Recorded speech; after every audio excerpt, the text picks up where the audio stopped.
এত মজার খাবার বাচ্চা থেকে শুরু করে বড় সবাই পছন্দ করবে, এরকম সবাই কেড়ে নিয়ে যাবে।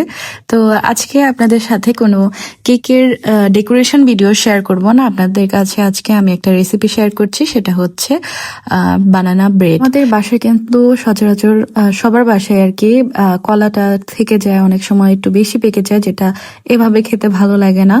আর এটা দিয়ে খুবই মজার একটা ব্রেড বানানো যায়। আসলে এটাকে ব্রেড বললেও এটা কিন্তু কেকের কাতারে পড়ে।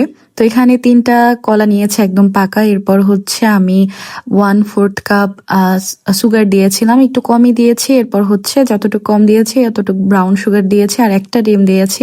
আজকের এই রেসিপিটা একদম সিম্পল একটা রেসিপি, বাট হলো আপনারা ট্রাই করবেন। আর হ্যাঁ, এখানে কিন্তু আমি 20 গ্রাম মেল্টেড বাটারও ইউজ করেছিলাম, যেটা দেখাতে আপনাদের ভুলে গিয়েছি। তো এখানে বাটার, তারপর হচ্ছে সব উপকরণ একসাথে মেশানোর পর আমি এখানে ভ্যানিলা এসেন্স দিয়েছি। এটা অপশনাল, এটা না দিলেও খুবই সুন্দর একটা ফ্লেভার আসে, বাট আমি আরেকটু ভালো ফ্লেভারের জন্য এটা অ্যাড করেছি। তো আপনাদের বাসায় কিন্তু সবার বাসায় সচরাচর এরকম কলা থেকে যায়, যেটা অনেক বেশি পেকে যায়। তো সেটা দিয়ে এরকম মজার একটা নাস্তা কিন্তু আপনারা রেডি করতে পারবেন, বাচ্চারাও পছন্দ করবে, আপনারও নিজেরও অনেক ভালো লাগবে। তো এখানে হচ্ছে আমি ময়দা 115 গ্রাম ময়দা নিয়েছি, আর এখানে বেকিং পাউডারটা আমি ইউজ করিনি।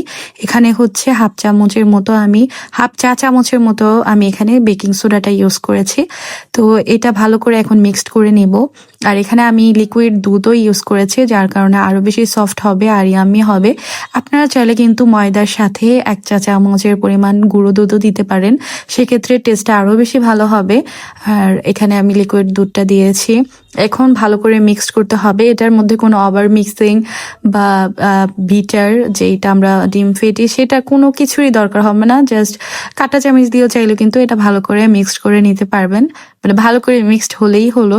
তো আমারটা মোটামুটি মিক্সড হয়ে গেছে। তো এটা এভাবেও বেক করা যায়। আমি আর একটু মজা করার জন্য এখানে ডার্ক চকলেট কুচি কুচি করে দিয়েছি।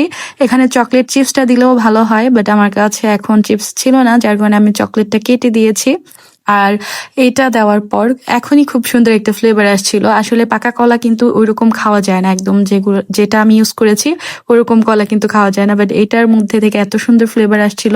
আরেকটা ভিডিও করতে ভুলে গেছি, সেটা হচ্ছে আমি ঢালার পর এখানে উপরে আলমন্ড স্লাইস দিয়েছিলাম কয়েক পিস।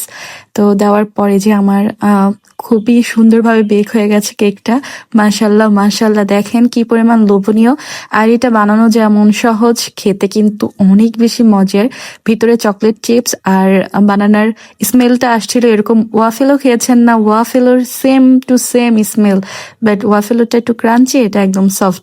তো কাটার পর আমি টেস্ট করতে নিয়েছি, এর মধ্যে তফাৎ। তারপর সবাই এসে পড়েছে, ঘ্রাণ শুনেই বলছে ওরাও ট্রাই করবে। তো সবাই এখানেই ট্রাই করছিল, আর এটা গরম গরম না, খুবই মজার ছিল। মানে গরমটাই শেষ হয়ে গেছে, 2 পিস ছিল। তো সবাই ট্রাই করে বলেছে অনেক বেশি মজার। তো আপনারা চাইলে কিন্তু বাচ্চাদের জন্য বা বড় চা নাস্তা দিয়ে খাওয়ার জন্য সবাই কিন্তু ট্রাই করতে পারেন। খুবই সহজ আর সাধারণ কিছু উপকরণ দিয়ে এত মজার একটা কেক আপনারা একবার হলেও ট্রাই করবেন। আর কেমন হয়েছে কেকটা দেখতে, আর যারা যারা বানাবেন অবশ্যই কমেন্টে আমার সাথে শেয়ার করবেন। স্মেলটা যে এত পরিমাণ সুন্দর, সচরাচর কিন্তু আমি কোনো কেক খাই না, বাট এই কেকটা খেয়েছি, অনেক বেশি ভালো লেগেছে।